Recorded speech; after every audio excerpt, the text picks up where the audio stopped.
Hi friends, welcome to knowledge gainers YouTube channel. இந்த வீடியோவில் நம்ம இன்றைக்கி ஸ்ட்ரெயிட் லைன் மெத்தட் சம்ஸ் எப்படி சால்வ் பண்ணுறது அப்படிங்கிறத பார்க்க போகிறோம். வாங்க வீடியோக்குள்ளே போகலாம்.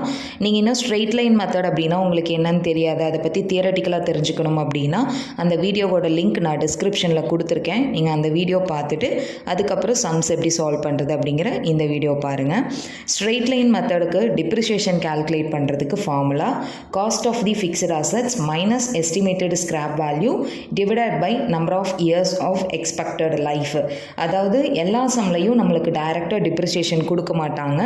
இந்த மாதிரி அசட்டோட வேல்யூ, அதோட ஸ்கிராப் வேல்யூ, தென் எக்ஸ்பெக்டட் லைஃப் கொடுத்துருப்பாங்க. அதை வச்சு நம்ம கால்குலேட் பண்ணணும். இப்போ இதுக்கு என்னென்ன ஜேர்னல் என்ட்ரிஸ்லாம் போடுவோம் அப்படின்னு பார்த்தோன்னா, ஃபர்ஸ்ட் வந்து அசட் பர்ச்சேஸ் பண்ணதுக்கான entry asset account debtor to bank account. இது நீங்கள் மக்கப் பண்ணணுங்கிறது இல்லை, நம்மளோட கோல்டன் ரூலை வச்சு ஈஸியாக ஞாபகம் வச்சுக்கணும். அப்படின்னா ஒரு அசட் வாங்குறப்போ நம்மளுக்கு அந்த அசட் உள்ளே வருது, இப்போ டெபிட் வாட் கம்ஸ்ன்னு அப்படின்னா அப்போ அசட் உள்ளே வருது. அதனால் asset account debtor to bank account, ஏன்னா கேஷ் வெளியே போகுது, அதனால டு பேங்க் அக்கௌண்ட்டை கிரெடிட் பண்ணுறோம். நெக்ஸ்ட்டு டிப்ரிசியேஷன் சார்ஜ் பண்ணுறதுக்கு டிப்ரிசியேஷன் அப்படிங்கிறது நம்மளுக்கு ஒரு எக்ஸ்பென்சஸ், அதனால depreciation account debtor to asset account. இந்த டிப்ரிசியேஷனை ப்ராஃபிட் அண்ட் லாஸ் அக்கௌண்ட்டுக்கு ட்ரான்ஸ்ஃபர் பண்ணுறதுக்கு என்ட்ரி, டிப்ரிசியேஷனை நம்ம ப்ராஃபிட் அண்ட் லாஸ் அக்கௌண்ட்டில் டெபிட் சைட் போடுவோம். அப்போது profit and loss account debtor to depreciation account. அதே அசட்டை சேல் பண்ணுறதுக்கு என்ட்ரி, நம்ம பர்ச்சேஸ் பண்ணதுக்கு என்ன என்ட்ரி போட்டோமோ அதுக்கு ஆப்போசிட் என்ட்ரி தான் சேல் பண்ணுறதுக்கு. அசட்டை சேல் பண்ணுறப்போ நம்மளுக்கு கேஷ் உள்ள வரும், அப்போ டெபிட் வாட் கம்ஸ்ன்னு அப்படின்னா கேஷ் உள்ள வருது, அதனால் bank account debtor to asset வெளியே போகுது டு அசட் அக்கௌண்ட். நெக்ஸ்ட்டு அசட்டை சேல் பண்ணுறதுல லாஸ் வந்துச்சு அப்படின்னா profit and loss account debtor to asset account. இப்போது இந்த என்ட்ரிஸ் பார்த்தோம். இதில் எப்படி சம்ஸ் சால்வ் பண்ணுறதுன்னு பார்க்கலாம். நம்ம இன்றைக்கி பார்க்க போகிற சம்ஸ் எல்லாமே நம்ம ஃபினான்ஷியல் அக்கௌண்டிங் ரெட்டி அண்ட் மூர்த்தி புக்கில் இருக்கிற எக்ஸசைஸ் சம்ஸ் எப்படி சால்வ் பண்ணுறதுன்னு பார்க்கலாம். First exercise some, a machine was purchased for rupees 30,000 on 1/1/2016. This is expected to last for 5 years. Estimated scrap at the end of 5 years is rupees 5,000. Find out the rate of depreciation under the straight line method. So depreciation, rate of depreciation கேட்டிருக்காங்க. Rate of depreciation அப்படின்னா என்னென்னா depreciation எவ்வளோ பர்சன்டேஜ்னு கேட்டிருக்காங்க. நம்ம percentage fine பண்ணணும் அப்படின்னா first வந்து depreciation in ருப்பீஸில் நம்மளுக்கு எவ்வளோங்கிறது தெரியணும். அதுக்கு formula depreciation is equal to cost of the fixed asset minus estimated scrap value divided by number of years of expected life. இப்போ இந்த சம்மில் பார்த்தீங்கன்னா நம்மளுக்கு காஸ்ட் ஆஃப் மிஷினரி கொடுத்துருக்காங்க 30,000, expected life 5 years, scrap value 5,000 rupees சொல்லியிருக்காங்க. அப்போ நம்ம ஃபார்முலாவில் அப்ளை பண்ணோன்னா cost of the fixed asset 30,000 minus scrap value 5,000. இப்போ லெஸ் பண்ணோம்னா 25,000 வரும். 25,000 divided by expected life 5 years. 25,000 divided by 5 போட்டோன்னா டிப்ரிசியேஷன் வந்து rupees 5,000. இப்போ ஒரு சில சம்மில் நம்மளுக்கு ஸ்கிராப் வேல்யூ கொடுக்காம இருப்பாங்க. ஸ்கிராப் வேல்யூ கொடுக்கல அப்படின்னா இருந்தால் லெஸ் பண்ணலாம், இல்லைனா விட்டுறலாம். அதே மாதிரி இப்போ மிஷினரி பர்ச்சேஸ் பண்ணியிருப்பாங்க. பர்ச்சேஸ் பண்ணுறப்ப ஏதாவது எக்ஸ்பென்சஸ் பே பண்ணியிருப்பாங்க, இன்ஸ்டாலேஷன் சார்ஜஸ், ஃப்ரைட்டு, இந்த மாதிரி பே பண்ணணும்னு கொடுத்துருப்பாங்க. அதெல்லாம் கொடுத்துருந்தாங்கன்னா அதுவும் நம்மளுக்கு காஸ்ட் ஆஃப் த மிஷினரியில் வரும். அப்போ காஸ்ட் ஆஃப் த மிஷினரிக்கு அதையும் நம்ம ஆட் பண்ணி தான் ஃபைன் பண்ணணும் டிப்ரிசியேஷன். அடுத்தது rate of depreciation. Rate of டிப்ரிசியேஷனுங்கிறத நம்ம பர்சன்டேஜில் சொல்லுவோம். ஃபார்முலா வந்து depreciation divided by original cost of the asset into 100. Percentage அப்படின்னாலே நீங்கள் இன்டூ 100 போடணும்.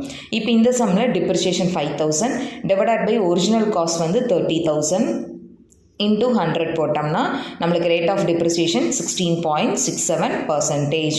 ஸோ ரேட் ஆஃப் டிப்ரிசியேஷன் கேட்டால் ஃபர்ஸ்ட் வந்து டிப்ரிசியேஷன் இன் ருப்பீஸில் எவ்வளோன்னு கண்டுபிடிச்சிட்டு அதுக்கப்புறம் நீங்கள் பர்சன்டேஜில் ஃபைன் பண்ணணும். Next second some, from the following particulars prepare machinery account for 3 years under SLM. Price of the machine rupees 36,000, freight charges rupees 2,500, installation charges rupees 1,500, life of the machine 5 years. இந்த சம்மில் machinery account ledger account prepare பண்ண சொல்லியிருக்காங்க SLM, அதாவது straight line மெத்தடில். அதுக்கு மிஷினரியோட value, அதுக்கு spend பண்ண எக்ஸ்பென்சஸ் கொடுத்துருக்காங்க. இப்போது டிப்ரிசியேஷன் வந்து ஃபைன் பண்ணால் தான் நம்ம லெஜர் போட முடியும். டிப்ரிசியேஷன் ஃபைன் பண்ணுறதுக்கு formula cost of the fixed asset minus estimated scrap value divided by number of years of expected life. இப்போ இங்கே காஸ்ட் ஆஃப் தி மெஷின் அப்படிங்கிறது என்னென்னா மெஷினரியோட வேல்யூ 36,000, அதுக்கு ஸ்பெண்ட் பண்ண எக்ஸ்பென்சஸை ஆட் பண்ணோம்னா வரதான் நம்மளுக்கு காஸ்ட் ஆஃப் த மெஷின். அப்போ என்னென்ன எக்ஸ்பென்சஸ்லாம் இருக்குன்னா ஃப்ரைட்டு, இன்சுலேஷன் சார்ஜஸ், இது எல்லாத்தையும் ஆட் பண்ணோம்னா காஸ்ட் ஆஃப் தி மெஷின் வந்து 40,000.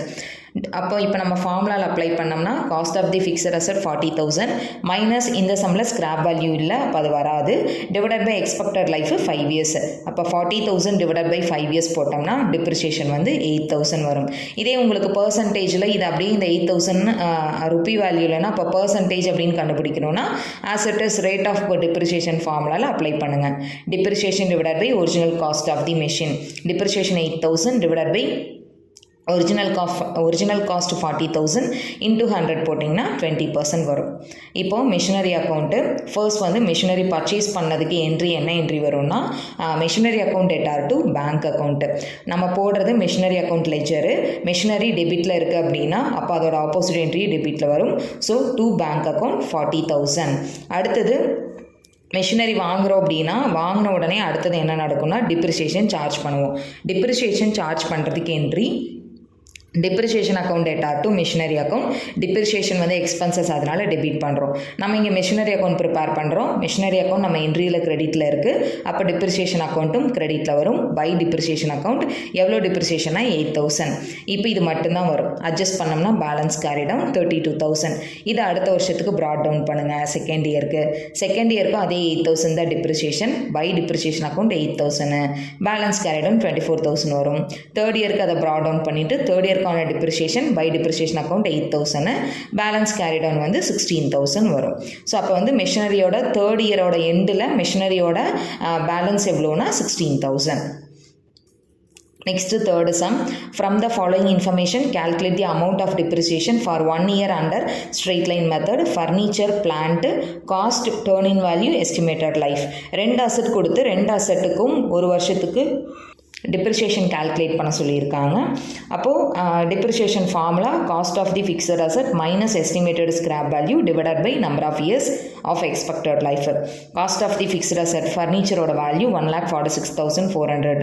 டேர்ன் இன் வேல்யூ அப்படிங்கிறது என்ன ஸ்கிராப் வேல்யூ எவ்வளோனா ஃபர்னிச்சருக்கு 960 divided by estimated life 6 years போட்டோன்னா டிப்ரிசியேஷன் ஃபர்னிச்சருக்கு 24,240 வரும். அதே மாதிரி பிளான்ட்டுக்கு 3,05,600 minus scrap value 6,560 divided by 8 years போட்டோம்னா பிளான்ட்டுக்கு டிப்ரிசியேஷன் 37,380 வரும். ஸோ இப்போ நம்ம பார்த்த சம்ஸ் எல்லாமே எக்ஸசைஸ் சம்மில் இருக்கிற பேசிக் சம்ஸ் பார்த்தோம். அடுத்த வீடியோவில் நம்ம இதே சாப்டரில் அதர் எக்ஸசைஸ் சம்ஸ் எப்படி இதே மெத்தடில் சால்வ் பண்ணுறதுங்கிறது பார்க்கலாம். நான் டிஸ்கிரிப்ஷனில் டெலகிராம் குரூப்போட லிங்க் கொடுத்துருக்கேன். உங்களுக்கு ஏதாவது டவுட்ஸ் இருந்ததுன்னா நீங்கள் டெலகிராமில் ஜாயின் ஆகி உங்களோட டவுட்ஸை எனக்கு சென்ட் பண்ணுங்கள். தேங்க்யூ ஃபார் வாட்சிங் த வீடியோ.